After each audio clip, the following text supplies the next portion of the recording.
This is the weekly Firecast, Episode 7, interview with Robert and Karen Basel of Black Swamp Gourmet, plus chilehead writer and hot sauce collector Vic Clinco. Strap yourselves in. It's time for the weekly Firecast. This is the podcast for all foodies, those who love food that is cooked over a fire or feels like fire in your mouth. If you love spice, smoke, sauce, and all things savory, this is the show for you. Now, here's your host, chilehead and barbecuer, Scott Roberts.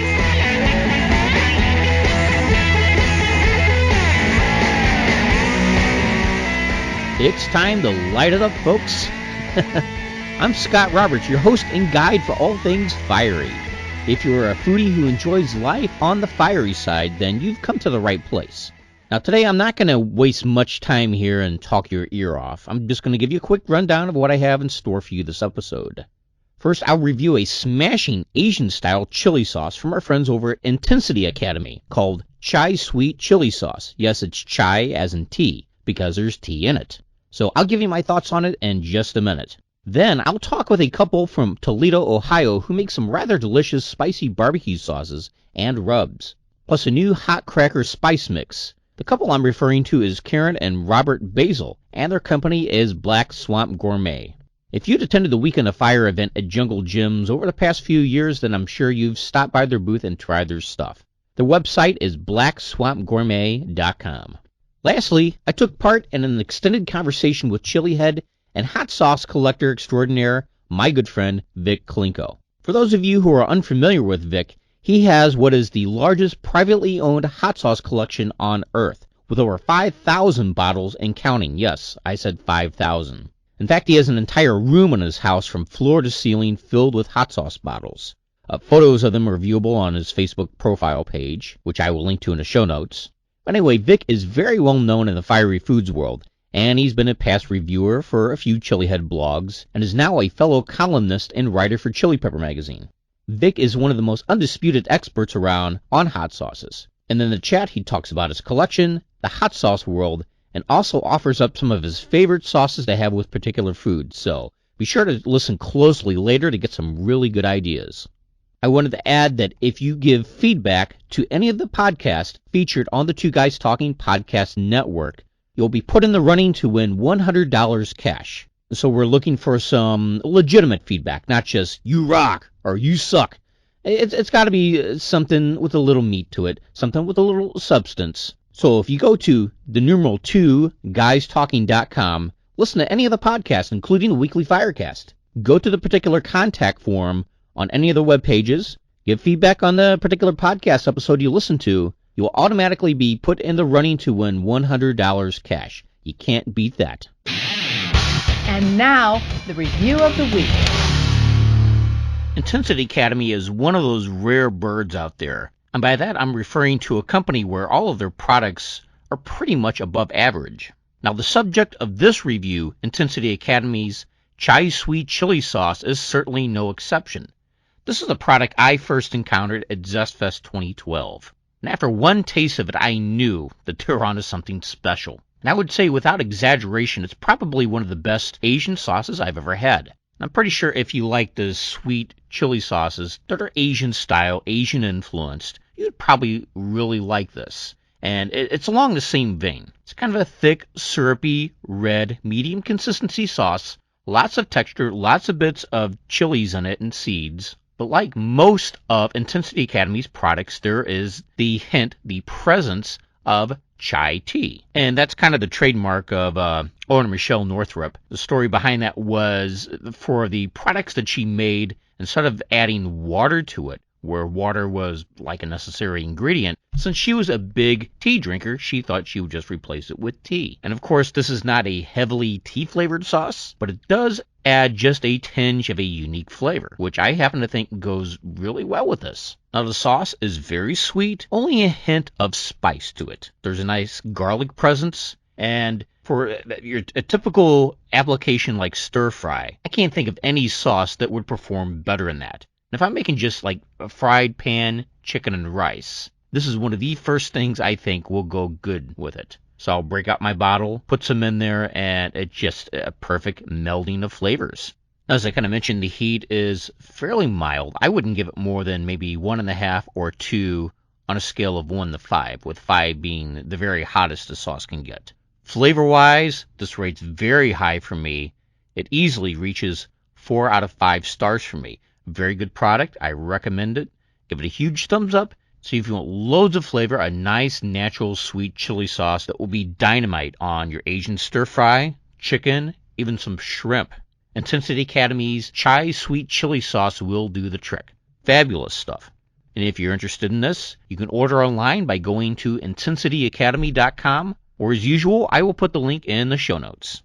And I'm going to quickly add that Chai Sweet Chili Sauce was inspired by Michelle's mother, Barbara. So she dedicated the sauce to her, and a portion of the profits from the sales of Chai Sweet Chili Sauce will go to charity. So if you purchase a bottle, not only will you get some dynamite Asian-inspired sauce, but the money will be put to good use as well. And now, the Fire Talkers interview. All right, I'm speaking with Karen and Bob Basel of Black Swamp Gourmet. How you guys doing tonight? We're good, Scott. We're good. Well, excellent. Well, my first question is, how did you guys get your start? Well, it was kind of an accident, really. I was having something that we made all the time on my lunch, and started getting kind of tired of it, so I started adding things to it, and finally came up with something I decided made a pretty good barbecue sauce. And so we tried just making barbecue sauce and shared it around a bit. Everybody liked it and asked for more. Yeah, we gave it as Christmas gifts, and about February we'd start getting phone calls. Well, you're onto something if that happens. Yeah, That's right. So we're like, And then we ran into a woman who designed our kitchen for us at a local food show, and here she was out of the kitchen business, and she was making an ice cream topping. And so we talked to her, and she told us where she was making her products, and so we kind of started investigating at that point. Do you currently work out of a commercial kitchen? We do. Now, going back to the original question, was your sweet and tangy sauce the first product that you had ever created? Actually, that was the sweet and spicy sauce, our hot version. Yeah, that was our original product. Mm-hmm. And it was only after we'd had that out for a while that people started saying, well, if you made a mild one, we would buy that. Yeah. So we did, and they did, and we were very pleased. I went to my first farmer's market with a hot sauce, in my table, and this gentleman looked at me with my one barbecue sauce, and like Bob said, he said, hey, if you made this in mild, I'd buy it. So obviously that was the natural progression. Yeah, people will start off with a mild, and inevitably customers will come up and say, you got anything hotter? You got anything hotter? And then they can create one level of heat above that, and then the extreme chili heads will kind of gripe about that, and they'll say, do you have anything hotter? Well, we went right for the hot. Well, to us it's hot. To some other people it's mild. Yeah. But, now, at what point did you guys create your sweet and fiery version, the one that you guys label hot, as in that's the hottest one in your product line? Well, when we went to our first Jungle Jim's Weekend of Fire, we decided that we couldn't go with just a mild and a hot. We had to have something hotter. So that was, two years ago. Yeah, we did the fiery, and it's been popular, so we've just kept it around. And how many years have you been doing this? About 3.5 now. Mm-hmm. Since we actually formed a company and started selling it. I've gone to the past 4 weekends of fire. I think this next one will be my 5th one. But it seems like you guys have always been there. I guess we're memorable. Yeah, this year will be our 3rd. Yeah. Well, I think your products are good and they're consistent across the board. But I think when it comes to the chili heads and they talk about the Weekend of Fire, the name Black Swamp Gourmet just really isn't brought up that much. I don't know if it's you guys just don't make a huge splash publicity-wise, but I think when it comes to the attendees, when they're actually there, you'll mention Black Swamp Gourmet, and people will tend to say nothing but positive things about you. But I don't know, it just kind of seems like you guys have always been there for the past several years, like I mentioned. But anyway, speaking of that, this podcast, if my schedule goes correctly, it will be put out one day before the Weekend of Fire starts. Nice. Good timing. Yeah.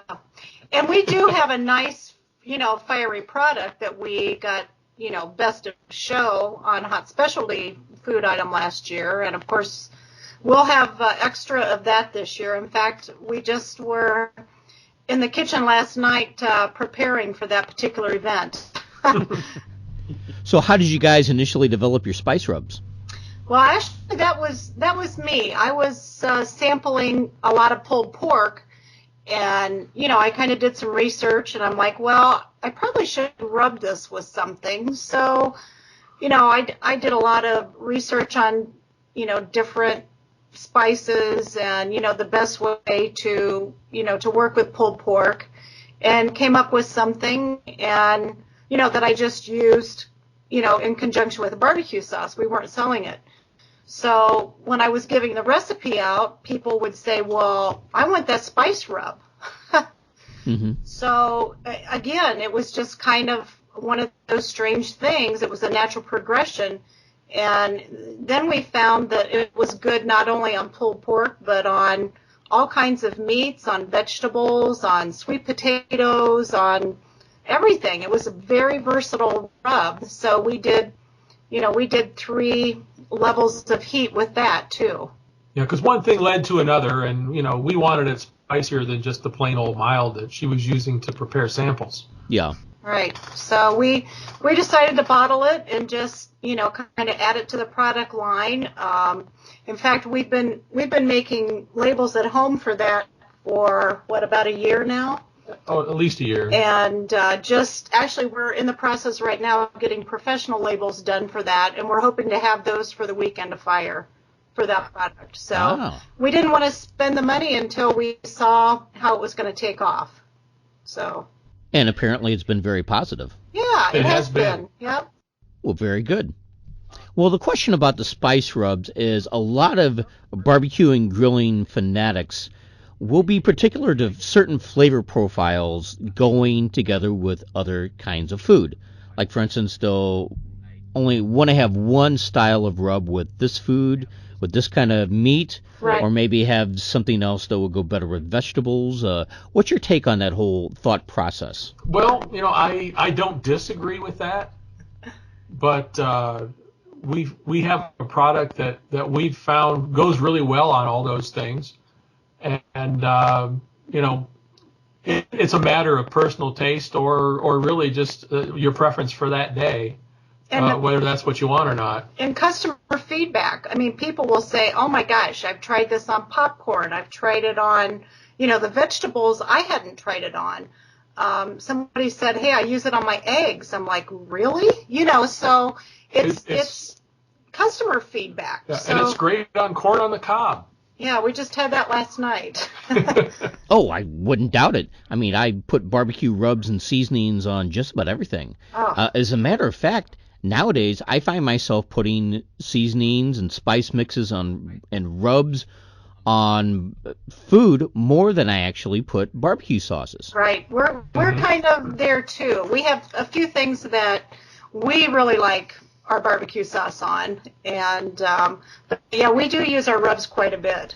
Now, you came out with your hot cracker spice mix at the last Weekend of Fire, correct? Right. That's correct. Okay, why don't you tell everybody a little bit about that?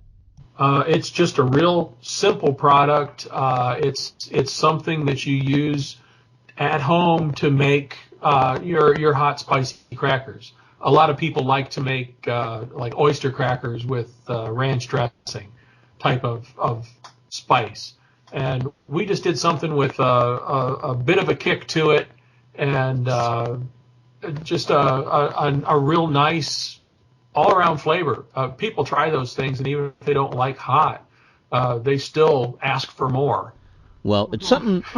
Well, it's certainly something unique. I mean, you don't see a whole lot of companies put stuff out there like that very often. And I always like it when companies do something unique, off the beaten path. They stick their foot out there. They take a chance. They take a risk. And when it succeeds, it's just absolutely spectacular. And kudos to you guys for being able to do that and pass with flying colors. Thanks. Thank you. And the logistics of doing actual crackers and trying to sell those, and that just didn't seem a good footprint for our company and where we're at. It's a pretty simple product, and people really don't mind, making something like that at home. So it's a good fit for us. And there are people that are using it other than to make crackers too. They're using it to, some people say, well, I could make jerky with that, or they put it in meatloaf, or even their eggs. Yeah, going back to the eggs but we again. Tried it. Yeah. Yeah. We want them to buy the rub and the cracker spice. So what do you guys do when you're not developing your products?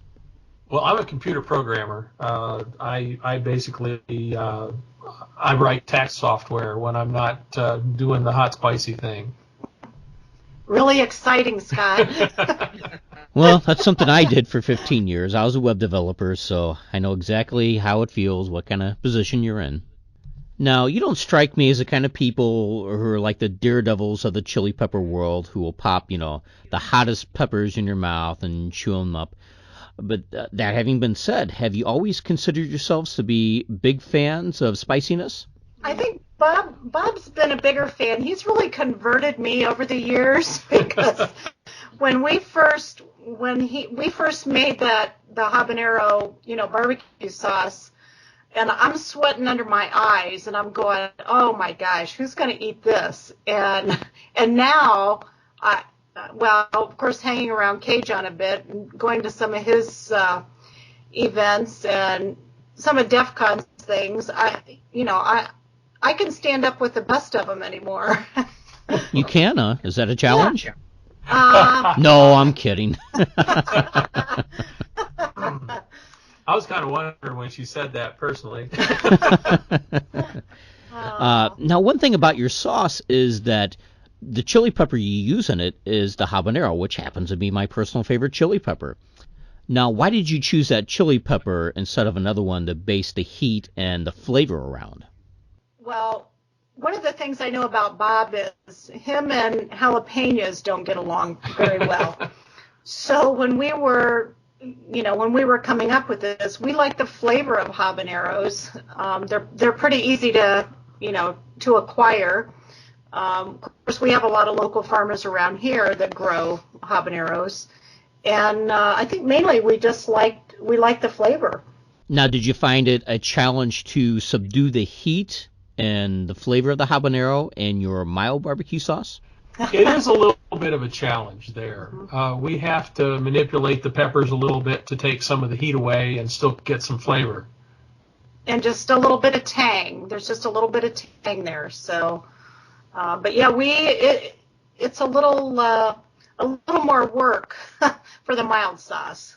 And one of the farmers had grown some no-heat habaneros, but we didn't have a lot of luck with those. The flavor wasn't exactly, what we were looking for. It just wasn't there.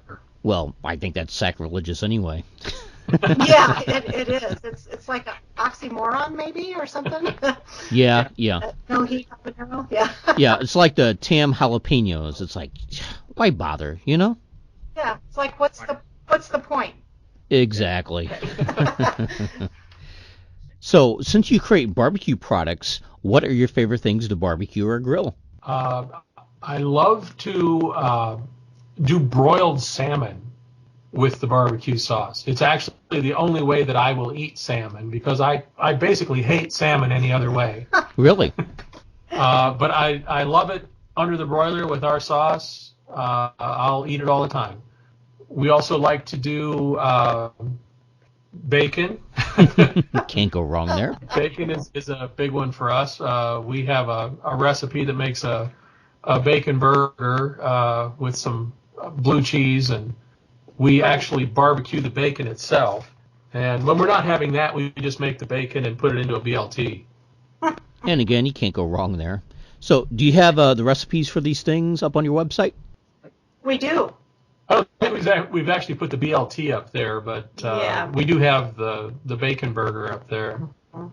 Yeah, there's a recipe page on our website, and you can actually download the flyer that one of the flyers that I pass out, when we're at events, or you can look at the individual recipes too. So, for all the brand new hot sauce or barbecue companies to come up, what are some of the lessons you've learned over the past few years since you've been doing this? What kind of advice would you give them?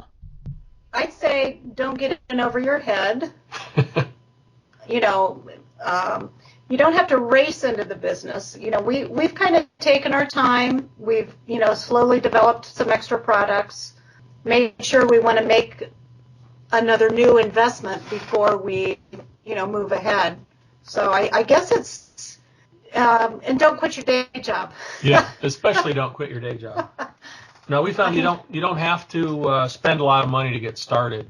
Right. If you are smart about the things that you do and the things that you don't do, especially, you don't have to go into hock to start a business.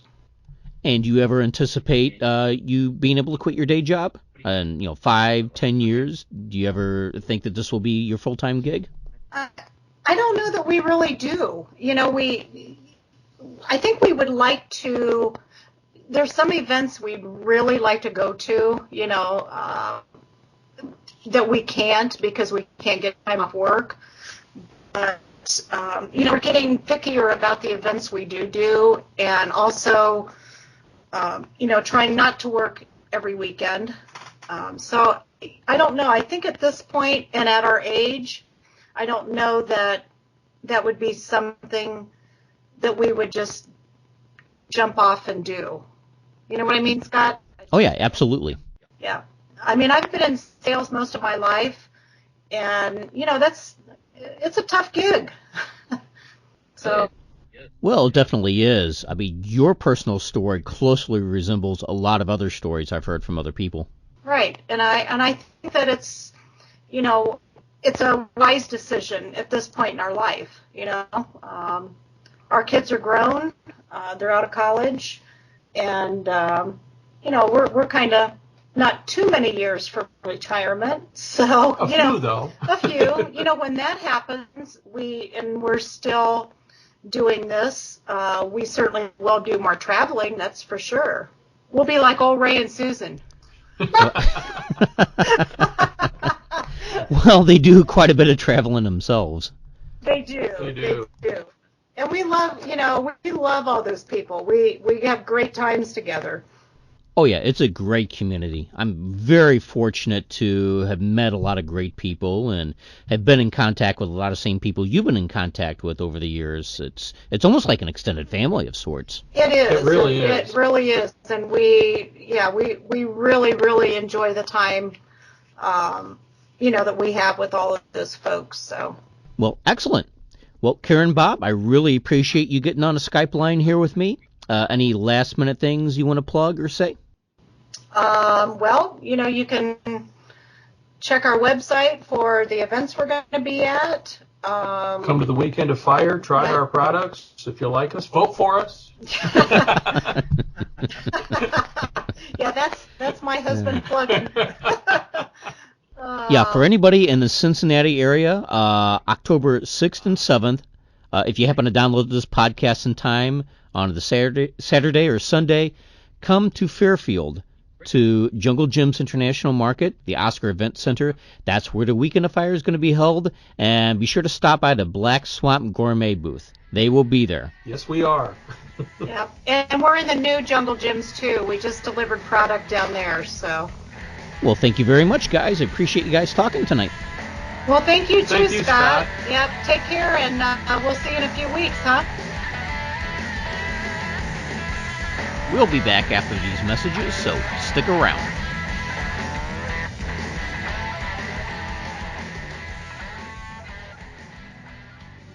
Hey, Dexter Podcast fans.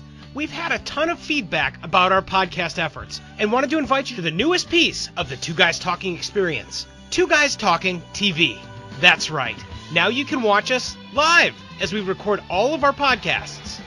It's all available live via the web right now. Get literally under the hood with Two Guys Talking as we edit down podcasts, punch out great custom website work, custom cartooning, and a ton more. It's never been easier to enjoy the creation process and to share and revel with all the cool behind-the-scenes fun with Two Guys Talking TV. Check it out now at twoguystalking.com/TV. We look forward to interacting with you. Thanks for watching, and we'll see you soon via Two Guys Talking TV.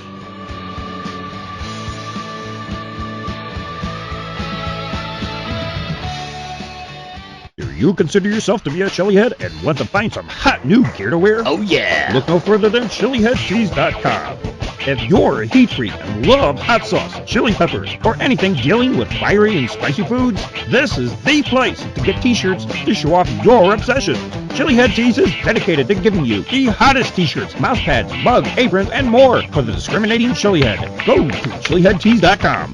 That's chileheadstees.com. You're listening to the Two Guys Talking Podcast Network.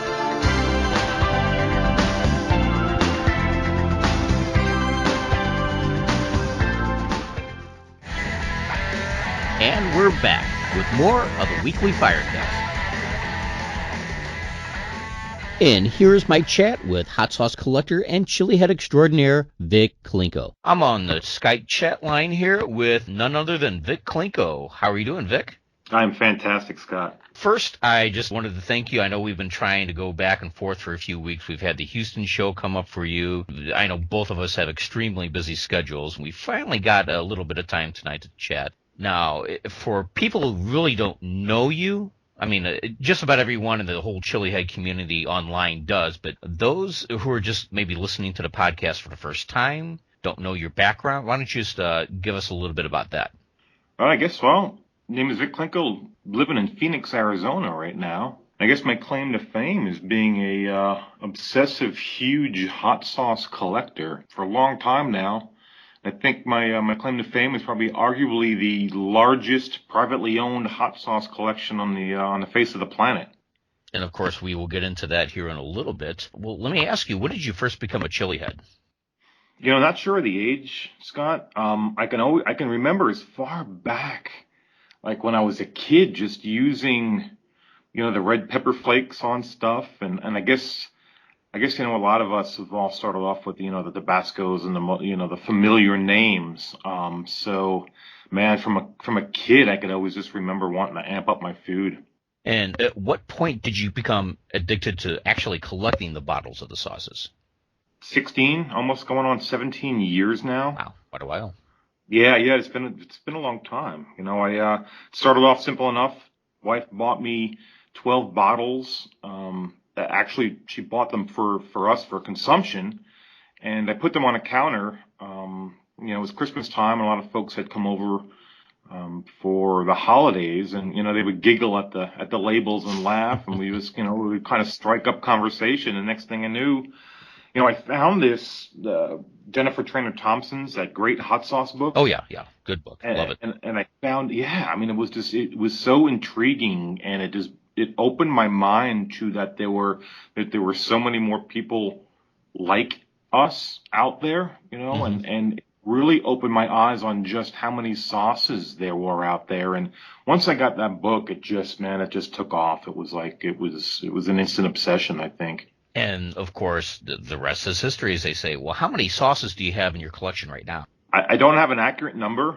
I am floating right over the 5,000 mark. The last count I had was like 5,072. Wow! But I bought some stuff in Houston, so I snuck some back on my bag. I have some being shipped back. I've done a couple purchases online, so it's a fluid number, but I'm over 5,000 now, bud. That's amazing.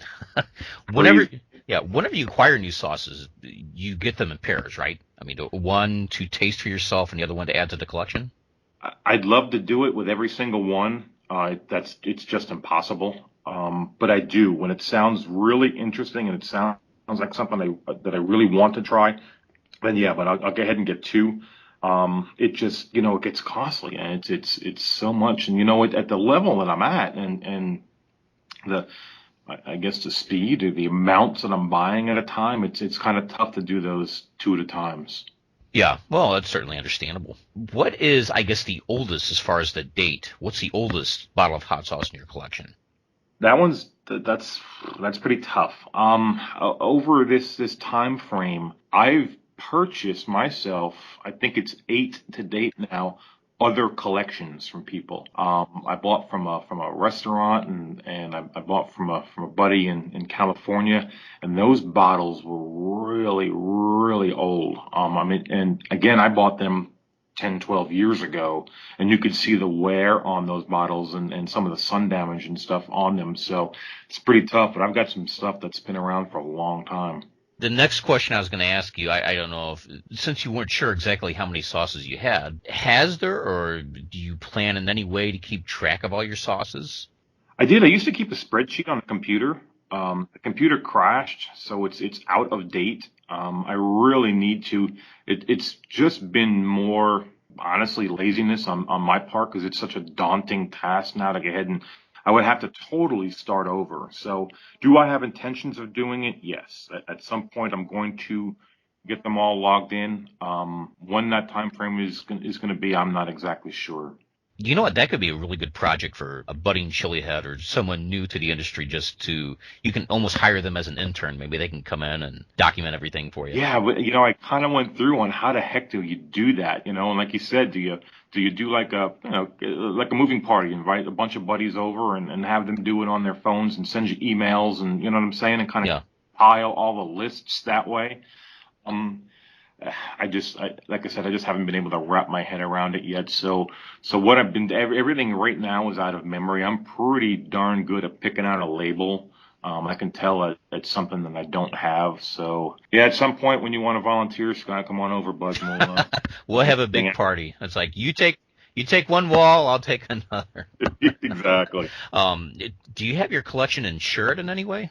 Yeah, we have the insurance on that. I mean, it's such a monetary commitment at this point that we had to do that. I guess whenever you started, showing your collection off online, and I don't know how many bottles you had at one point, when you first started showing your big hot sauce room, I was thinking you have to insure it in some way or another, collection that large. Absolutely. Like I said, I never went out with the intention of I don't know, being the largest or having some sort of a title or something like that. It just kind of happened. Mm-hmm. So yeah, like you said, and once you start really kind of getting into this whole reserve piece of this thing, I mean, the numbers just kind of get staggering. You know what I'm saying? It just keeps adding up and adding up. So yeah, we had to do something. Well, just kind of going off from that, when it comes to all the reserves that come out, and I know it doesn't seem like there's as many nowadays as there were probably 5 years ago, but do you actively seek out all the ones? The new special bottles that people are coming out with? I wouldn't say actively. Some do fall in my lap. We do chase some. Don't get me wrong. Everybody kind of says that this is Vic's collection. This is Vic and Wendy's. So she really kind of follows that piece of it. Mm-hmm. And again, it's really just, she's more sensible than I am. I would absolutely break us and just buy everything that I possibly could and run us into we'd have the coolest hot sauce collection. We'd be living on the road, She's the one with the common sense in a marriage, huh? Absolutely. I will not, deny that one. But, yeah, I mean, I do sometimes. It really just depends on where we are and finances at that point and what it is and who's putting it out, if that makes sense. Mm-hmm. And so I wouldn't say I'm as aggressive as I was, a couple of years ago. A little more picky and choosing through it. But yeah, I'm still in it. Yeah. Well, a lot of people have seen the big hot sauce room in your house. I mean, but right now, with the number you give, over 5,000, what is it like the layout of your house? I mean, have sauces spilled over into other rooms? Do you keep some in boxes or? No, but I try to display everything. What I do is I have my overspill cabinet. It's on the back side, I guess. The room is the entrance room. So right when you come in the front door, it's right here. I think it's actually supposed to be a dining room. So it's right there. I have a cabinet that's butted up to that door, and that's where my overspill is right now. So I'm kind of 3, 4. Some shelves are kind of like 5 deep in that. But I try to display everything right when I get it. I put it in. To me, it's one of the things that I really enjoy about it. It's the fun part of it is being able to, because I keep it. If you've noticed, I kind of keep the shelves grouped by manufacturer, or I group them by the show that I went to, or a vacation that I went on, an area. So it's kind of fun to have to, you get somebody makes a new sauce and you kind of have to fit it in and kind of rearrange the shelves and stuff. But I haven't gone into any other room yet. I am kind of spilling out over the doorway into the house a little bit. I'm getting a little more creative. One of the things that a while ago, DK had made a comment. DK's been around for a long time. He's like, I liked your Orlando apartment better because it was floor to ceiling with sauces. So when I first started putting the pictures out, when we first got here to Orlando, the room was so big that I had a lot of room to climb into. Well, now I'm into that spot where now I'm trying to find the little bits and pieces of, space in rooms, and I'm taking down a little bit of the decor. The decor makes the room.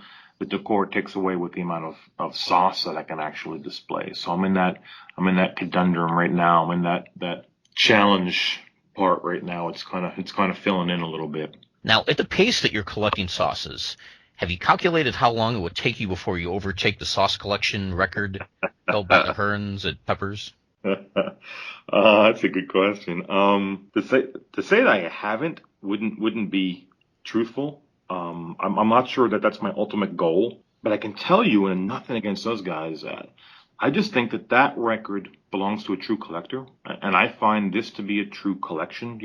I have nothing to gain by this. I'm not in the industry. I'm part of the industry, but I'm not in it, if that makes sense. So I don't know if I'm going after that record. I don't know if I want to put in and what's the word I'm looking for? Guinness actually sent me an email to apply, and I don't know if I need to apply to set its own category as a private collector versus somebody, you know what I'm saying? As opposed to a hot sauce shop. I mean, a lot of them, I guess, can kind of cheat because they could easily have 1,500, 2,000 bottles in their store. Without a doubt. And then, and especially if somebody of their caliber and it works with label companies, they can have the same sauce and put 500 labels on, you know what I'm saying? On the one sauce. So it's pretty daunting to kind of keep up with them. Do I think that I can do it at some point? Well, sure. Man, it's going to take a hell of a room for me. You know what I'm saying? I actually have to go 2 rooms and maybe open up a museum of some sort. But yeah, it would be neat to have, I don't know, is the word the recognition, just, you know what I'm saying, of just being recognized as that, after all of this. This thing to me started off as a hobby. It started off because I loved the sauce. I really enjoyed eating it. So it was kind of, maybe it was a tribute of some sort. Mm-hmm. And then as I learned the industry and I met people in it, and you know how you meet and you meet the makers and you go to the shows and you just kind of get enveloped in this thing. Now it's almost an homage to them. You know what I'm saying? It's a payback. It's a tribute, really, to the hard work that they put into something that I love. A very good way to put that. Well, I want to ask you a few questions about the sauces themselves, just tasting them and eating them. First off, is there such thing as, I guess, a normal or everyday sauce for you? Maybe 1 or 5 or 10 go-to sauces that you always go back to? No, not really. To me, and especially where I am in my life right now, and I'm not sure if I'm going to culinary or just got out of culinary school, and I'm kind of building up that culinary knowledge. I seek out as many sauces as I possibly can.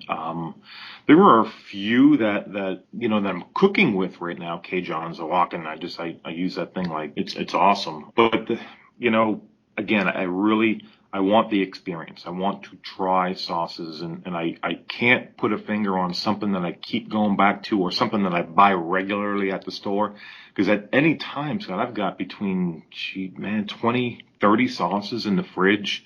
I bet you I've got a good 60, maybe even 80 right now in the cupboard, just waiting to be tried. So I haven't had the time to go back and just keep buying the same thing over again, if that makes sense.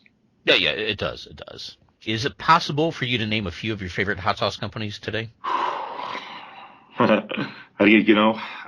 Just off the top of your head. Yeah, that's a tough one to narrow down because that thing my list is always changing. Again, it's a fluid. It's always adapting because there's just so much good stuff out there, and people putting more and more stuff on.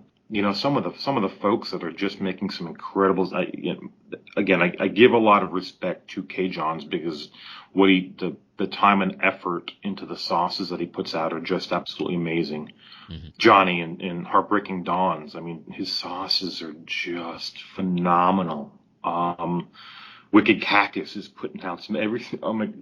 Everything I taste from them is incredible. Absolutely, yeah. Ring of Fire, Fat Kids, Scotty B's, Captain Tom, Intensity Academy. I mean, those are just some of the ones that are just coming to the top of my head right now. But I mean, and please, I don't want to leave anybody off because there's new ones all the time. But man, I am a hot sauce lover. I haven't met too many hot sauces that I don't like. I mean, there's some crap out there. For the most part, you can kind of pick up on that. You can see it through the bottle before you even get to it. So I'm a hot sauce lover, man. I'm a lover, not a fighter. You know what I'm saying? I like it all. Yeah. Well, okay. How about this question? It may be a little bit easier than the previous one. What are some of your favorite new finds that you've come across the past year? Ooh. Have you tried the Howling Dog sauces yet? The Howling Dog. Yes, I have. I had to think there for a second.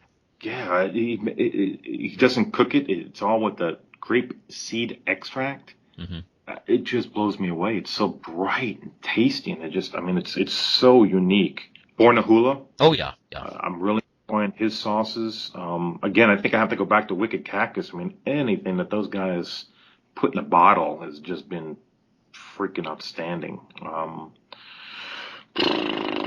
Hellfire. I had that blueberry. Oh yeah, that's another good one. Oh my God, that's freaking awesome. And I just got in the mail just the other day. I just tried them. I think they're just kind of getting started off. It's called Squid Vomit, and I hit them up on Hit them up on Facebook and started following them. So they sent me out some little taster bottles, little plastic. I had to type it in right now, Squid Vomit, so I don't forget. Right. Exactly. I mean, is that crazy? I mean, to me, man, if you come out with a name like Squid Vomit, you got to have a pretty damn good sauce. Oh, yeah. You know what I'm saying? You really put yourself behind the 8 ball with that. You're gonna go down in flames if your sauce tastes like ass. You know what I'm saying? But it's interesting. There's so much good stuff out there, man. It's our time, Scott. It really is. It's wonderful. It's gonna get bigger and bigger. Oh, without a doubt. Now, do you have a favorite flavor profile on a hot sauce? I guess if you'd say a flavor profile, man, hot. I just like it hot and thick. I really enjoy almost a puree, seedier, pulpier. The more you have to chew through it, the better for me. Yeah. As far as consistency goes, I agree with you. I love the thick sauces. I don't like the watery ones. Right. I don't like it processed down and too vinegary. I want some substance to it. I want some bite to it. I love, like, if you go into the peppers, like Scotch bonnets and the Fatale pepper just absolutely blows me away. I like it hot. I like it bright. I like it quick. That makes sense. But as far as any, I guess, not necessarily regionality, but like a Louisiana style or more of a fruit-based hot sauce or something more smoky, do you have any type of preference? Maybe I could go Caribbean. Okay. They seem to make sauces that fit my profile a little better. If that makes sense. You know what I'm saying? They all mostly seem a little thicker. And the peppers are profiled up front. And of course, the type of peppers that they could use, the Scotch bonnets and habaneros, all that. Yep, absolutely. Very good answer there. Now, is there a certain level of heat in a hot sauce or a certain chili pepper or even a Scoville unit number that's too high for you when it comes to everyday consumption? I'm not talking about just a quick little thing like a Cajun's execution station. I'm talking about just what you put on your everyday meal. Is there anything too hot? Yeah, I'm not a big fan of the extracts for everyday use. They're fun to play around with. They're fun to try and put on some wings and make a spectacle of it. The ghosts, the butch teas, you know what I'm saying, the marugas right now. That's the ones that I kind of seem to lean toward right now. I have the most, I think, ghost peppers and the scorpions in the fridge, sauces, that is. And I can get fresh ghosts here at the grocery store. That's around the corner. So I've been using a lot of those lately. Very nice. When it's, that accessible. With me, I noticed dried ghost peppers last year. Right. But that's about as far as it will go here in the St. Louis area. Yeah. But I imagine another 5 years, it'll be more available elsewhere. Exactly. And we are. I'm so close to. We're 6 hours from Cali and 6.5 or so from the coast, so it's readily available out there. You know what I'm saying? So we're getting some good stuff. And when I saw the ghosts in the past, I was absolutely blown away. And I probably pick one up every couple of weeks or so, and I either make a little puree or I just slice them up and put them in food, or just it's been awesome. Now, do you cook a lot with peppers, or do you find yourself using hot sauce more? Both. And it's usually when I'm by myself. My wife's heat tolerance isn't anywhere near where mine is, so I have to really be careful on what I do. So like when I'm on my own, it's really pretty much no holds barred. It's everything that I can possibly put together and as hot as I can possibly get it. And I made an omelet about a month or so ago, and I used fresh peppers. I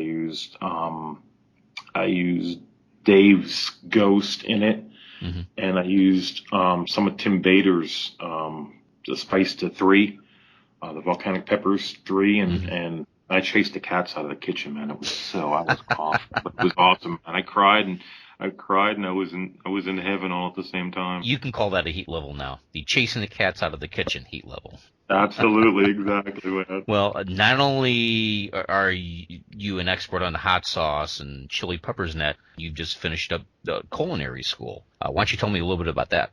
Yeah, I worked for a company for a very long time. No longer with them, so I had to sit and make a decision. It was one of those later in life decisions on what I was actually going to do when I finished growing up. I just felt it was a natural progression, maybe a natural answer for me. I've always enjoyed to cook. I've always enjoyed food. I've got this hot sauce thing going, so I decided to go to culinary school, and I really absolutely loved it.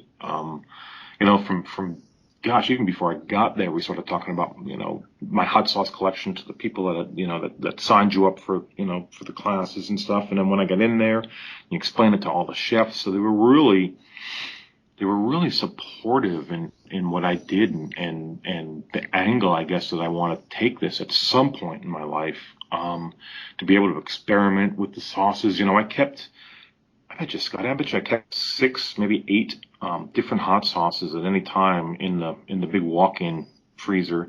I always had either Cajun's Ghost or Tim Bader or something, or the scorpion puree in my backpack at all times. So I cook with it in just about everything. So it just, like I said, it's somehow I want to tie this all together to make a living. You know what I'm saying? I did my externship through school. With the Four Seasons, and I got picked up with them, so I'm working for the Four Seasons resort in North Scottsdale now.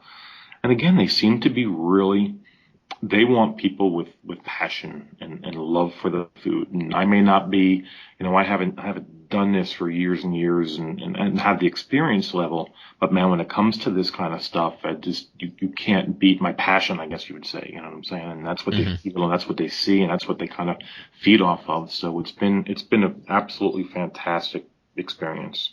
Well, there are very few groups as passionate as Chile Heads, that's for sure. I would tend to agree with you 100% there. Yeah.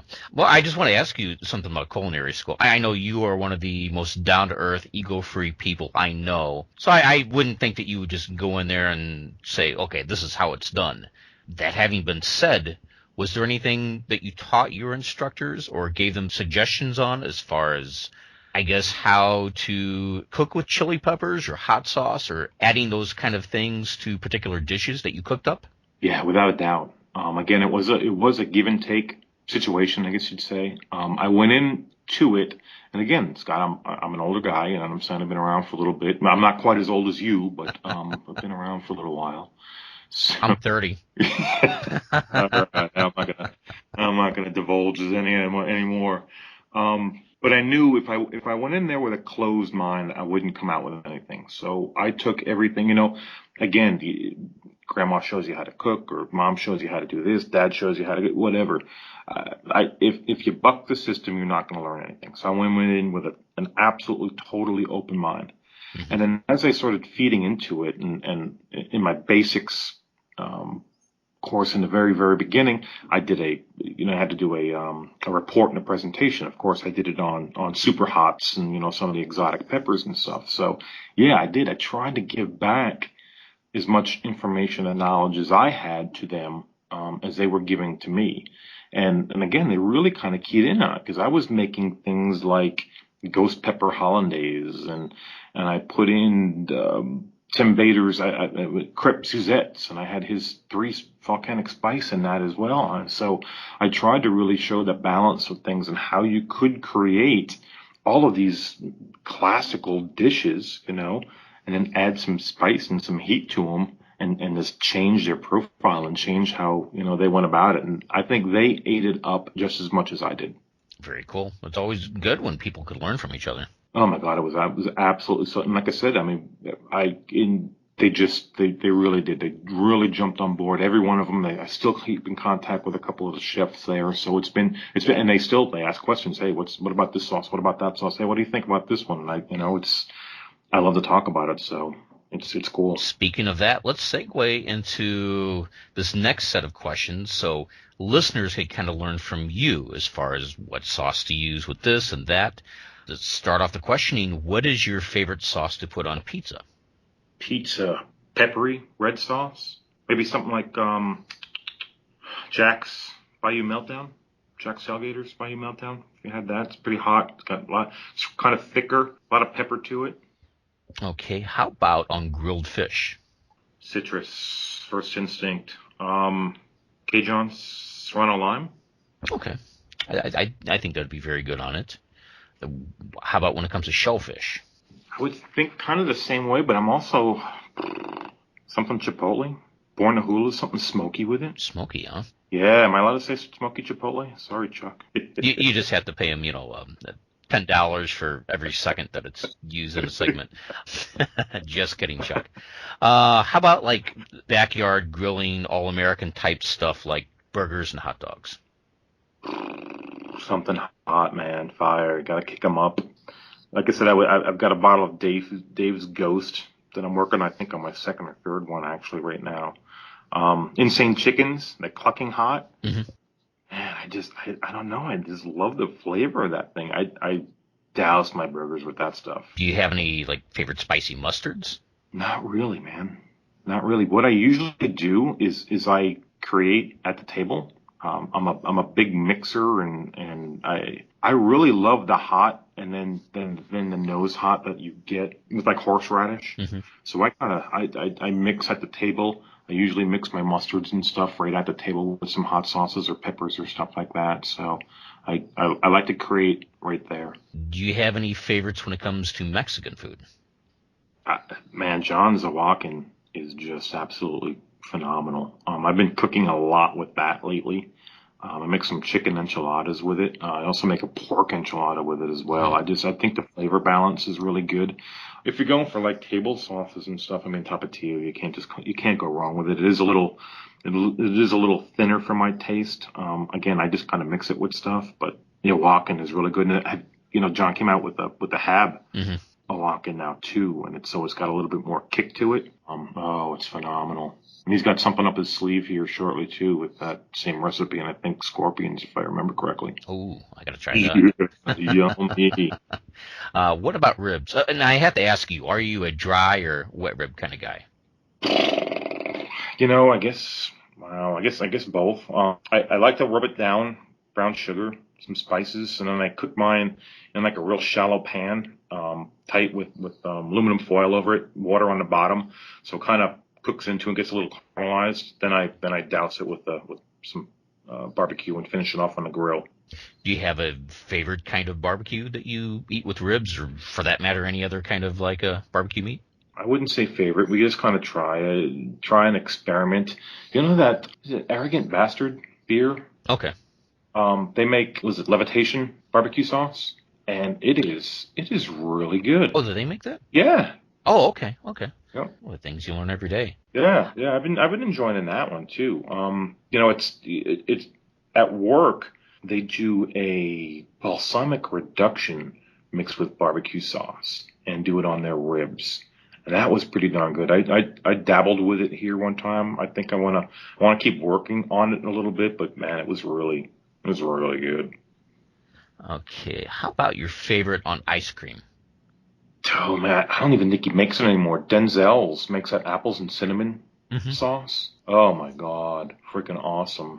And I've been putting the one we Hellfire's Blueberry Hell. Oh, yeah, that's another good one. Yeah, that's pretty good. Yeah.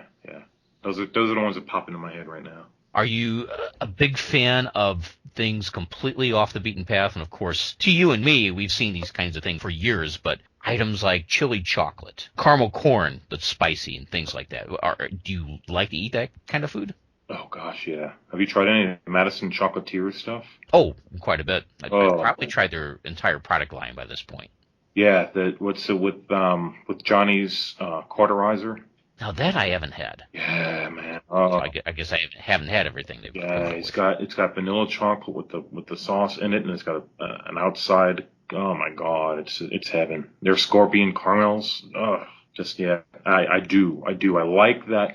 I like complexity. I like different flavors. I like building flavors and then coming on with the heat. I find that to be extremely interesting. And so yeah, I do. I try stuff.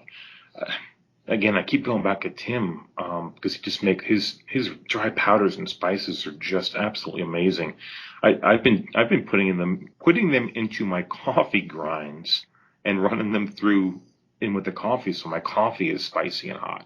Oh, I do that too. As a matter of fact, I created a pumpkin spice spicy coffee mix. Yeah, it's amazing. It's like, I know. It's like every fall I have like a little Tupperware container. I put a bunch in, and just with coffee every morning. I look forward to the fall, for many reasons, but that's one of the reasons. I put a little bit in my coffee grounds and brew it through, and it's very, very good. Oh my God, yeah. And then to me, spicy beer is really cool. Did you get to try that scorpion, the Ghost Scorpion beer that they had they were carrying it around a couple of shows. I think John kind of helped them out with that.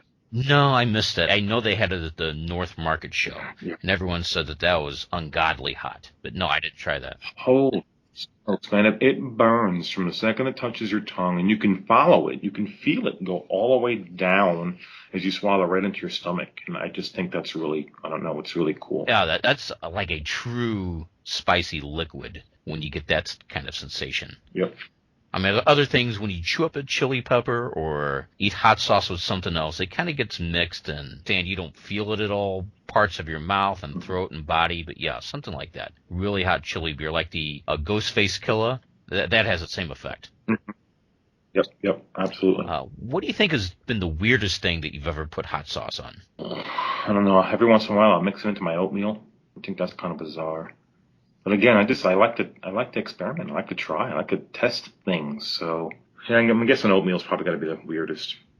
Is there any particular, flavor profile that you would put with oatmeal? Nope. Whatever's in the fridge. Tabasco? Yeah, no, it's not in the fridge, Scott. Not in the fridge. Sorry, Tabasco, folks. Hey, it's a wonderful product. It's got its applications. It's just, to me, it should be in the vinegar aisle. instead of the hot sauce aisle. It changes your flavor profile too much. I mean, some of the flavors that they're coming out with now are a little bit different, but if you're just talking straight up to buy, there's too much really good stuff, too much artisan stuff, too much flavor out there. I've progressed. I've grown up past it. So.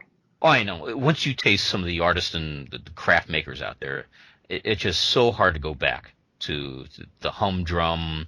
Find it in every supermarket in the world. Stuff like Tabasco, and yeah, Tabasco is very important in hot sauce history.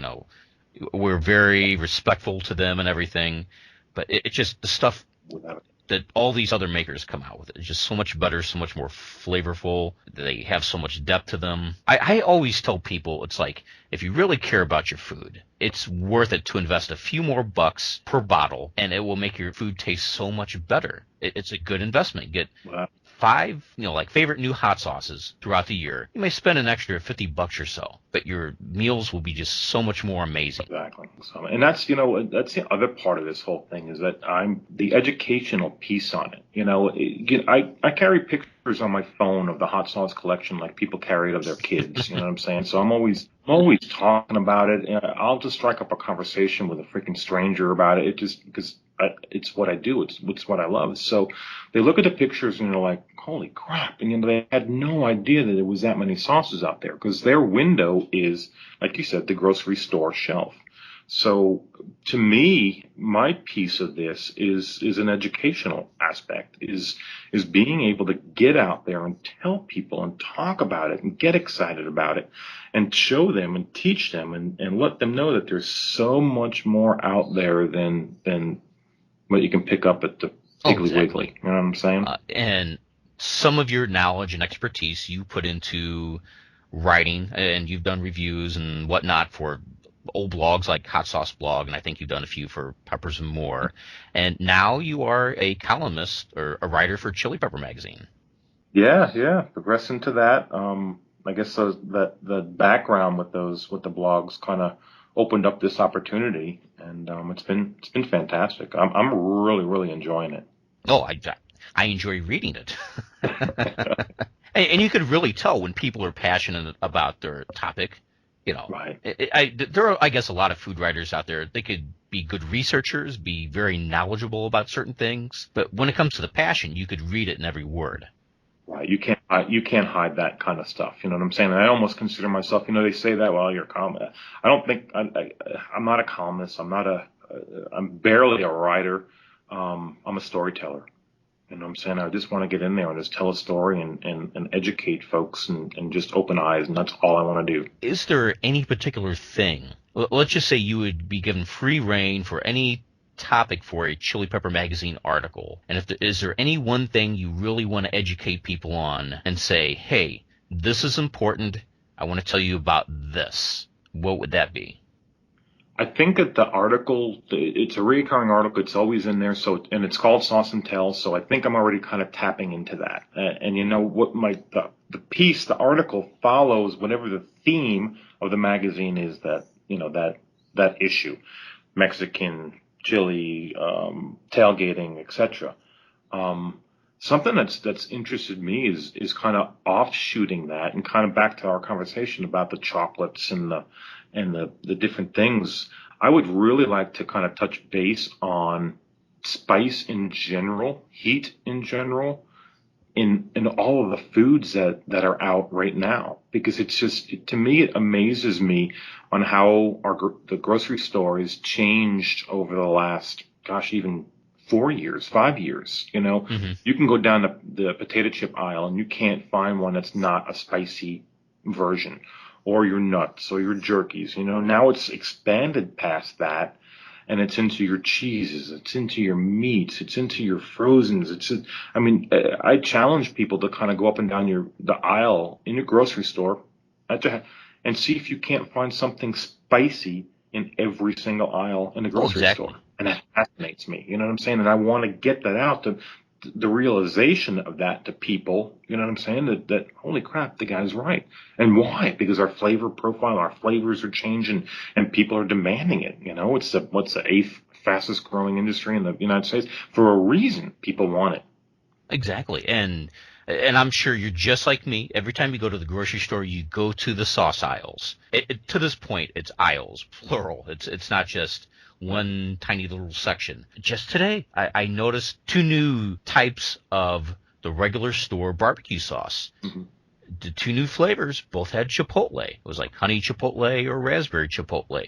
It's just amazing how much those kinds of flavors are just becoming mainstream. Right, exactly. Campbell's Soup doing the same thing, making spices. It amazes me. It's wonderful. It's awesome. What is also awesome is the whole Chile Head Fiery Foods community. What do you think it is that makes it that way? What makes it so special? I think it's the people. I've never been in an industry where I guess you can call them competitors because they're all making the same thing. Oh, that's exactly what they are. Some But very they're- direct competitors. Exactly. But they're helping each other and they're showing, hey, don't set your booth up here. Hey, put this like this. You've got folks that have been around for a long time, like, Captain Tom and John that are like easily accessible to anybody, to just a startup. And then they give them practically every, answer to the test that's out there. And, people like Jim Campbell, who you ask him one question and he will send you a 50-page dictation note about every, aspect of it. I find that really cool. Yeah, that's not much of an exaggeration. Yeah. For those that don't know who Jim Campbell is, he is like that. Without a doubt. And he just like us, just loves to talk about it. And I can listen to those guys for hours and hours and hours. It just blows me away. They've forgotten more information than I'll ever be able to absorb. It's just great. I mean, it's a really good community. I mean, they're really open arms. I mean, we've gone, Wendy and I we've taken vacations. We've gone on cruises. I mean, they're our friends. You know what I'm saying? And I think that's what makes it stand apart. They're, I think, more than friends, they're family. Yeah. I mean, you look forward to hot sauce shows and little events like open fields, and it's like little mini family reunions. You don't see everybody at every show. Exactly. But you hope to see, a good number of them at this show, and then maybe some others at this other show, and you feel down when you don't see a couple of them. Right, exactly. I think you really have to be in this community to really appreciate it and know what it's like. And I'm very, very lucky to be in it. Yeah, but I do too. I consider myself extremely lucky. It's just other hobbies I've been into. There have been some outright jerks. Yeah. I just kind of fell into this, and even if I wouldn't type another letter, to create a blog post or taste another drop of hot sauce, I still consider everyone family. Right. It's just I agree. so special like that. Anyway, I know we talked for quite a while here. Anything you got come up in the future? Anything you want to mention, say about yourself? Can't mention everything. Kind of keep your eye on my Facebook. I may have an announcement here as soon as I can. Just received an email here. I guess it was last week. I've been invited to do, I guess you could call it a chef demo. It's a hot sauce 101 class at the Tacos and Tequila Festival in Scottsdale. I'll be doing it on Sunday, it's 24th or 25th at 5 o'clock. So I'm really kind of excited about that. Yeah, that's September. So I think this podcast will be out after that. Okay. October 14th on the Cooking Channel, Food Freaks. We are in the pilot episode of that show, and it's gonna focus the hot sauce collection in that. Very cool. Everyone, be sure to DVR that right now as soon as you hear that. Absolutely. And I'm in the works, and I've just contacted somebody else as well, so you might be seeing more of the collection here. Well, I certainly hope so. I mean, no one deserves exposure or respect or whatever you call it more than you, Vic. Oh, shucks. No, you're one of the best guys in the industry. I'm very fortunate to call you a friend. Before we completely wrap this up, everyone can see your collection on your Facebook page, correct? Absolutely, yes. Are these publicly accessible pages? Yeah, the picture album is, yes. Okay. So everyone could, even if you're not a friend of Vic, I don't know if you want to rush to be his friend or whatever, but yeah, just look at his profile, look at his incredible collection. It makes mine look like incredibly dinky in comparison. I'm going to be updating the pictures here pretty soon. I'm going to pull off some of the older middle pictures. I might tuck them off into an album somewhere, and I'm going to get back into this and kind of, again, we were kind of waiting for the whole show thing and then the redecorating after the show and fitting everything in. So it's, this thing is as fluid as anything else. It's always changing. I'm always adding sauces onto it. So I just need to bite the bullet and post more pictures, as I go. But there'll be some updated pictures here pretty soon. Well, excellent. Look forward to it. Anyway, thank you very much for speaking with me tonight. And always, it's been a pleasure. And I look forward to seeing you soon. I don't know if it's Weekend of Fire, Zest Fest next year. Who knows? You got it. Okay. Well, you take care. Thank you, sir. Appreciate the time, man. And that wraps up another installment of the Weekly Firecast. I want to give a big, hearty thank you to everyone who's been listening and everyone who's subscribed to it so far. If you love what you hear, please spread the word. Tell your family, your friends, any heat freaks, chili heads, barbecuers in your life. If they need something nice and spicy to listen to, tell them about this little show. I also want to thank Vic Clinco again for talking with me. He's a great guy. Look for more of him in the future. Big things are coming up for him, I'm sure. And I'd like to thank Karen and Robert Basel of Black Swamp Gourmet. And again, I give a big thumbs up to Intensity Academy's Chai Sweet Chili Sauce. And if you'd like to find out more information about any of the guests or the products I review, you can go to weeklyfirecast.com or you can go to twoguystalking.com/firecast. I'll put all the links in the show notes for each episode, all the major links that we talk about, so you don't have to write them down or try to remember them. Just go to the websites later, click on them, and you can get all the goods and all the information you want.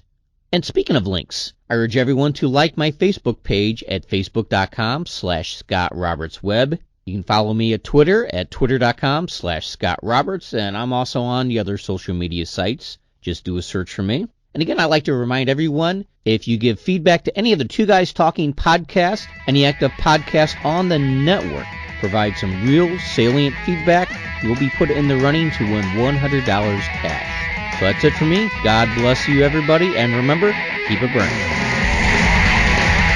This has been the Weekly Firecast. Make sure to subscribe to this podcast via iTunes or at the official website at scottrobertsweb.com/weeklyfirecast. The Weekly Firecast is part of the Two Guys Talking podcast network. For more information on other great Two Guys Talking programming, you can go to twoguystalking.com. That's the number 2, guystalking.com. Thanks for listening. And remember, keep it burning.